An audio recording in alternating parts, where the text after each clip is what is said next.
The biggest international event of the year for Korea was no doubt the 2025 APEC Economic Leaders Meeting, the first to be held in the country in 20 years. As interest in the host city of Gyeongju has grown ever since the global gathering, we invite a person today who was appointed as one of the global friends of APEC.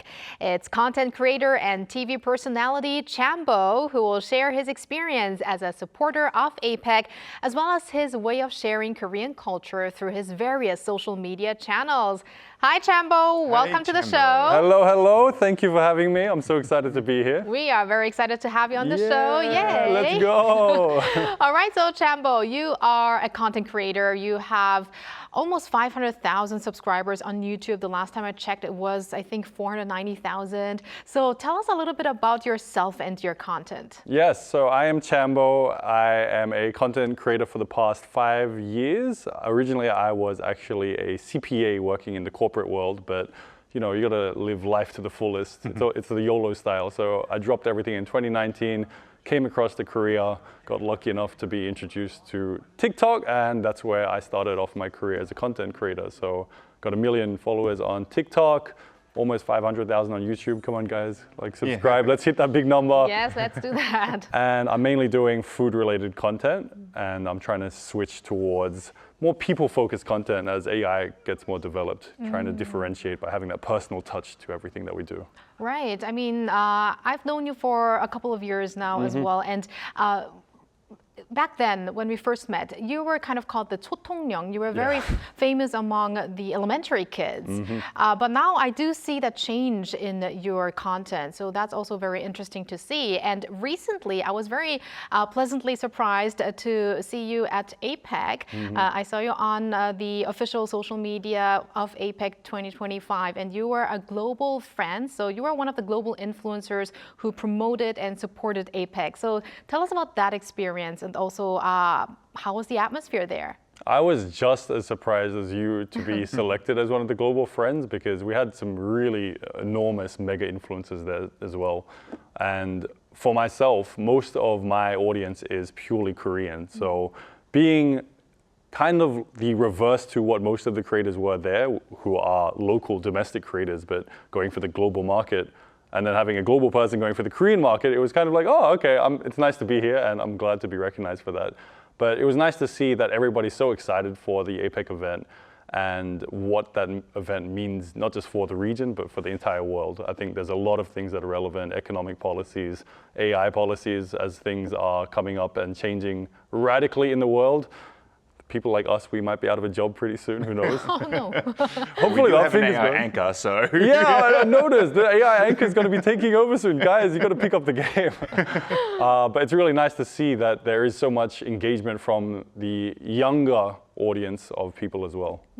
So what were the activities that you did there when you were in Gyeongju? While I was in Gyeongju, so the main thing for the Global Friends was we had a dinner, we had a nice networking event with all of the government officials as well. But on top of that, I made a few different promotional videos for APEC and also promoting, I guess, the regional parts of Korea, and Gyeongju was one of the big highlights. There's so many things to do in Gyeongju. There's so many things to eat. People are so warm. There's so much history, but also there's this modernism that's going on at the exact same time. So it's a really refreshing city to be in. And then also I had a bit of TV appearances where I was talking about how APEC is going to be affecting youth in the future and things that we might be looking forward to from our leaders in the region. So does that mean now that APEC, the summit has been completed, the meeting has been completed, is your role done as well, or do you keep continuing promoting APEC and Gyeongju? I think the actual official activities as a global friend who's promoting APEC or Gyeongju is over, but one of the things I didn't expect is that it's going to leave this really lasting impression on me, both in terms of Gyeongju, which is just this beautiful city. I haven't been there in a couple of years, so it was really nice to go back there. But more importantly, just seeing how I want to influence the world and how I want our leaders to represent us in terms of the way that the world is going. Because there's just so much change. There's economic insecurity for young people. There's employment instability. Who knows what's going to happen with AI? I think that really left some level of inception on me where I can try to play some sort of role where I can help educate and also lead some form of growth in the future. Hopefully I can lead something. I don't know what I can do. I'm sure you can. And you did say before that you haven't been there for a couple of years, so this is not your first time visiting Gyeongju. I've watched your content, obviously, because you and I know each other as well, and you go from place to place. What do you think the charm is about Gyeongju, though? I like the fact that you have this tradition right next to this modern atmosphere at the same time. And there's just so much to see and so much to eat there. I like food, so food is definitely one of the highlights for me. It's a very famous city for its beef as well. So when I had the beef there, I was like, wow, this tastes almost as good as Australian beef. Sorry, guys. But I do like my Aussie beef. Yeah.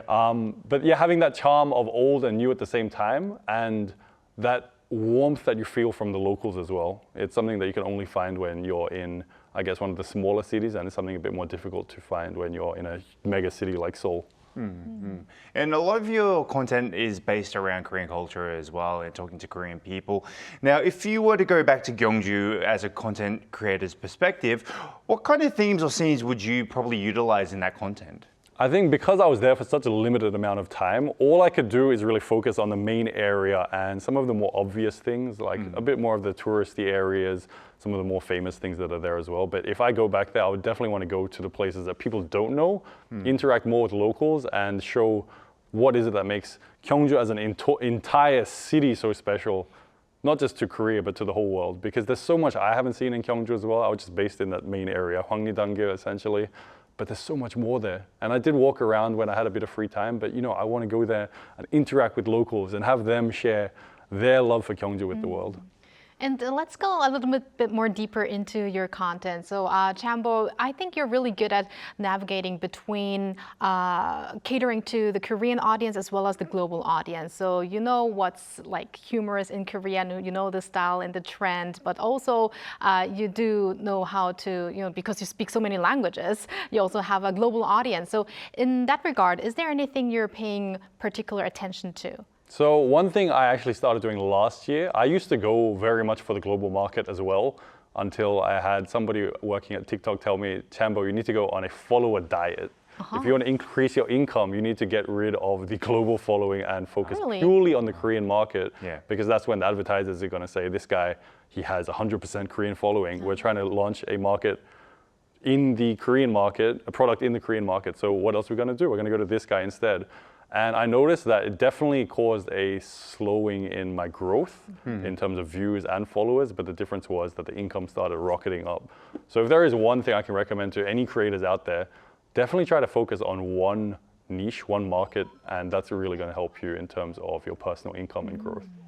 Maybe not growth, but yeah, income. That your fan would also be a lot of Koreans living in Australia as well, because as a content creator myself, most of my content followers are from Korea, but they're also Koreans that are living in Australia as well. And us being Australian, we would attract that, I guess, audience as well. But nevertheless, reactions might differ depending on culture and background of your fans. Are there any interesting comments or, let's say, responses you remember, positive ones? Positive ones. Korean or non-Korean followers? There's one type of response that gets me the most, and I never would have imagined that anything I do as a content creator, essentially I'm spending 99% of my time in my bedroom editing videos just on my computer, which is very different to the extroverted outward personality you might see in videos. But you have commenters coming, or sometimes even emails or direct messages of people saying, your videos inspired me to get through depression. Your videos inspired me to work harder on my exams and to chase my dreams. And that's something I never really imagined would occur from just making videos. It's essentially me just sitting on a computer and doing nothing, but, well, not nothing, but working, I almost said a bad word, working really hard. And it's really inspiring for me. It really pushes me to go further as well. So I'm glad I have that effect on people, and I hope I can continue to make people happy and push through life a bit harder.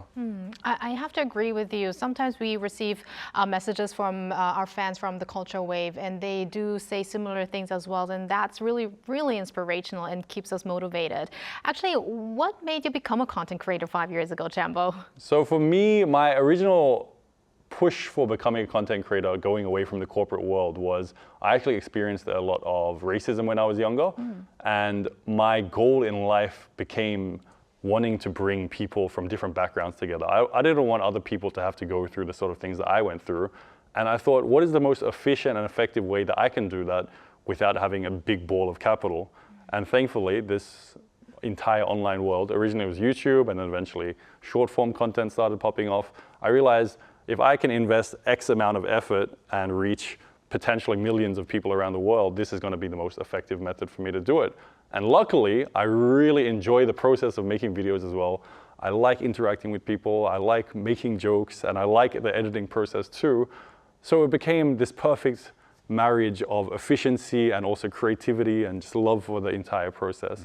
And thankfully, my fans liked my content too, something that I would have never expected, but I'm so grateful to all of them for pushing me through. Well, That's so touching. If I can just quickly Sure. say something, your content, when I watch it, it's amazing that you're able to not only just connect with, you know, all your followers, but you have the, let's say, guts to talk to Korean people in the Korean language, and people are, you know, it's still something that is very new here in Korea. I mean, like, there's many Asians speak English and everything, but there's still a lot of, you know, people like yourself who come to Korea and are able to, you know, connect with the Korean people, and I think that's extremely special, and I really do respect you for doing that, and that's why I love following your channel anyway. Thank you so I much. agree with that. And Chambo, what do you think is it about Korean content, though, that is receiving so much love worldwide these days? I think Korea as a whole and everything that Korea is putting out, whether it was intentionally put out with things like K-pop, drama, movies, or just the actual culture, the food, things that have been here for hundreds or thousands of years, just by default, they've been really good, and just getting their time to shine with social media these days. So having this new platform to show this country's beauty to the world, it's a definite answer. What other culture would pop off as much when it's such a beautiful country that just needs to show its charms to the world? And finally, before we let you go, Chambo, where do you see yourself in 10 years from now, Oh, or dear. 20 years? That question. I don't even know where I'm going to be in 10 days or 10 minutes, so that's a tough question. But I feel like I will continue making content for the rest of my life, whether it is something monetized or not. But one thing that I do want to do maybe in the next 1 or 2 years is I also want to start my own agency so I can help other content creators find their platform, find their way of growth, and find their way of monetization, while also helping inspire the world with what they're doing. Okay, now we know where we have to contact. Let me know if you need an in a agency. couple of years. I'll be your guy. Already signing up. That's it. All right, thank you very much, Chambo, for sharing your story with us today. It was a great pleasure, and we look forward to many of your more fun and creative contents. Thank you so much for having me. And thank you, Walter, as always. We're going to see you back here tomorrow. Yes, I'll see you tomorrow. Thank you for spending the past half an hour with us on the Culture Wave. Please join us again tomorrow on Wednesday at 2 p.m. Korea time, and maybe one day here in Korea.